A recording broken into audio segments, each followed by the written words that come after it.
কি যে ত্রাণটা দিতে যাচ্ছেন তাদের বাড়িটা পরিদর্শন করছেন? জি ভাইয়া, আমরা আগে বাড়িটা পরিদর্শন করে এসেছি। ওই জায়গায় পরিদর্শন করে 4টা ফ্যামিলিকে পাইছি, হ্যাঁ। যাদেরকে দেওয়া যায় ওনাদের জন্য আমরা 4টা মাল নিয়ে যাচ্ছি। আপনারা ইতিমধ্যে দেখতে পাচ্ছেন কিছু খাবার নিয়ে গেছে, বাট পানিটা ছিল মিস্টেক।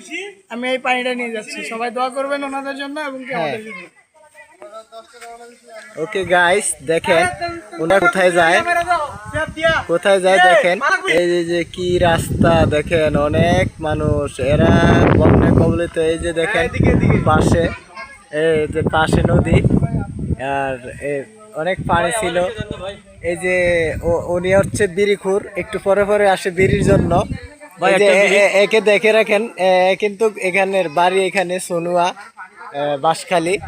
তো একটু পরে পরে বিড়ি আসে না, বিড়ি খুঁজে, কিন্তু বিড়িখুর হলো উনি খুব ভালো কাজ করতেছে আমাদের এই টিমের সাথে ত্রাণ বিতরণে। অনেক কষ্ট করতেছে এই মানুষটা। এই যে এটা দেখেন, ও আজকে ভাইরাল করে দেব। হ্যাঁ, ও নিশ্চিত ভাইরাল। ওকে ভাইয়া, হ্যাঁ হ্যাঁ, একটু কষ্ট করে ভালো করে পরিদর্শন করবেন যারা নিরীহ মানুষগুলো পায়। ঠিক আছে ভাই, ঠিক আছে, বুঝছেন? ওকে ওকে ভাইয়া, ঠিক আছে, ওকে।